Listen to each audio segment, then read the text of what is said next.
Bienvenue dans Info en Air du mercredi 10 juin. Et pour commencer, la stagnation globale de l'activité industrielle. D'après l'enquête de conjoncture de Banque El Maghreb au titre du mois d'avril, la production et les ventes auraient enregistré une stagnation et le taux d'utilisation des capacités de production se serait maintenu à 78%. Réparti par secteur, la production aurait enregistré une hausse dans la mécanique et métallurgie, une stagnation dans l'agroalimentaire et une baisse dans la chimie et parachimie et dans le textile et cuir. Pour les 3 prochains mois, les industriels anticipent une hausse de la production et des ventes dans toutes les branches à l'exception du textile et du cuir. Le recyclage des déchets textiles au Maroc est techniquement viable. Sa mise à l'échelle pourrait attirer 1,9 milliard de dollars d'investissements privés supplémentaires et générer plus de 30 000 emplois. D'après le diagnostic du secteur privé du groupe de la Banque mondiale, le programme pilote en la matière a plus que doublé les objectifs initiaux. Ainsi, 427 tonnes métriques de chutes textiles ont été transformées en nouveaux matériaux et 2400 tonnes supplémentaires ont été destinées au recyclage.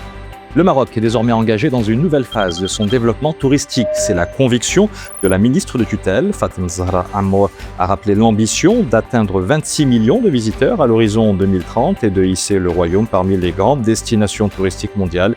La feuille de route du tourisme 2023-2026 a consacré un choix stratégique majeur consistant à structurer l'offre touristique nationale autour des expériences vécues par les visiteurs.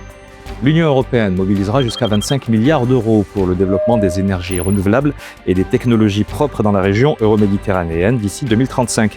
Des fonds qui s'inscrivent dans le cadre du Pacte pour la Méditerranée et qui contribueront à mettre en place un marché de l'énergie dans la région plus intégré, durable et interconnecté, sachant que la région Méditerranée recèle un immense potentiel inexploité en énergie renouvelable, estimé à 2300 gigawatts, soit plus du double de la capacité actuelle de l'UE. La Commission européenne a ordonné à Meta de rétablir l'accès à son application de messagerie WhatsApp pour les assistants IA concurrents de sa propre technologie. Pour l'UE, cette mesure permettra d'éviter un préjudice grave et irréparable à la concurrence sur ce marché en pleine expansion. Le groupe de Mark Zuckerberg avait justifié cette politique par des impératifs techniques et financiers. Il considérait que les chatbots concurrents généraient un trafic de plus en plus important, mettant ces systèmes à rude épreuve sans aucune compensation de surcoût.